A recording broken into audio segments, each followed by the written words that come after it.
This week, we discussed Json, or JavaScript Object Notation.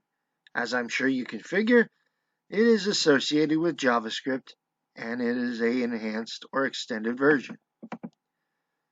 As a reminder, all previous work available once the due date is passed, available on the web server website. And again, remember to continue to organize your files to make it easier to FTP later on in the course. Here are some basics. JSON, again, stands for JavaScript Object Notation. It's easier to parse than XML, which we'll see later on.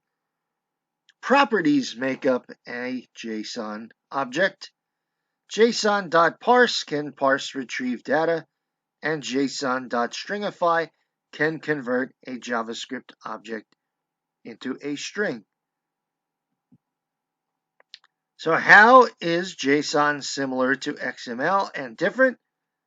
It is hierarchical, human readable, and can use XML HTTP requests, just like JavaScript.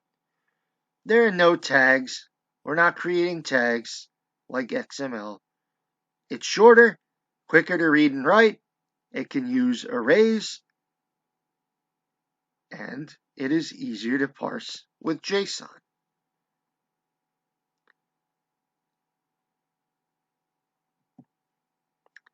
So here is an example of JSON. We can have a car which is split up into properties or attributes such as make, model, and price.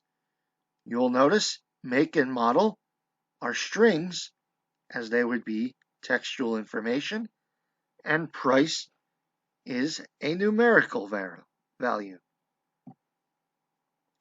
So as a reminder how this would look in XML, you would create a car tag, a make, model, and price tag, and place your information within those tags. However, as a reminder, JSON does not have tags, so we'd have our bracket, our closed bracket, with our information inside. Make, Chevrolet, model, Suburban, price, 60,000. You'll notice quotes, colon, information. You will notice that the numeric information does not need quotes like our pieces of string. Keep this in mind going forward. There are also a number of JSON data types. Here we can have a string of a name, a number of an age. Again, notice numerical value, no quotes. We can have an object such as address, which includes multiple pieces, a name, an email.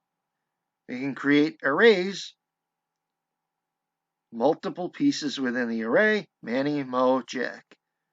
Booleans can be true or false, and we can also have a null possibility. So how do we access values within an object?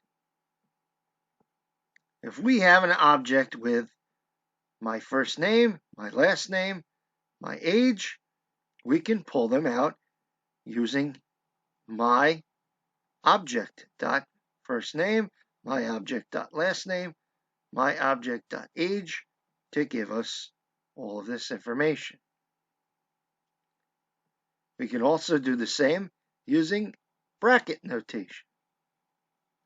Or we can even use a for loop to get all pieces of information from our created object.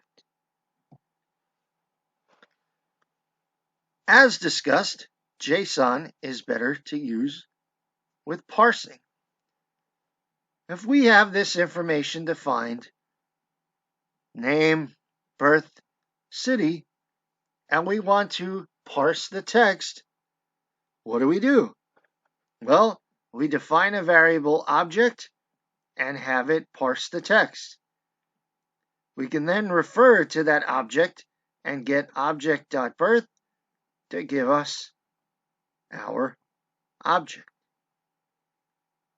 We can also use our document as seen within the JavaScript section of this course to retrieve our information. Stringify. We can convert JavaScript object into a string. Here is our object. We have a defined name of John, a defined age of 30, and a defined city of New York. We then stringify the object, and we can do the same with our document code from JavaScript. To stringify, it turns all of our objects into a string. So, in building assignment 8, we again have our HTML code with our script tags. Your code for stringifying a JavaScript object goes within the script tags as seen on the previous slide. This code stringifies our JavaScript object. So in building project 3, here's a reminder of how our XML code looked. We had our contact with name and email. Here is how it looks in JSON. Notice, because name and email are strings, there are quotes around them. You need to create an additional one for each of the professors you have this semester. Put them all within the text file and submit to Blackboard.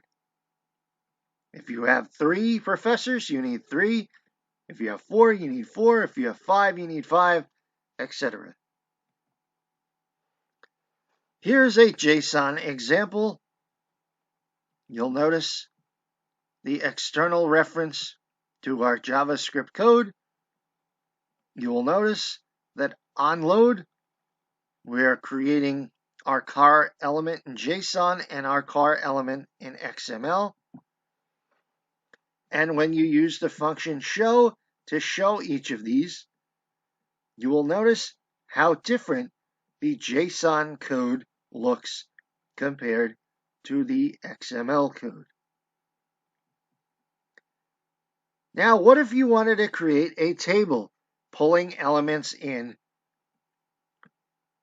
You would use code like this. You'll notice here, limit 14. Keep that in mind. Here, we have a visual of the table our code from the previous slide just created. You'll notice 1, 2, 3, 4, 5, 6, 7, 8, 9, 10, 11, 12, 13, 14. 14 pieces of information within the table. That is because we used our limit of 14. And just like JavaScript, there is a JSON community.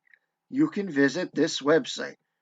It goes more in depth on all JSON topics available, as well as including information on how JSON interacts and works with various programming languages.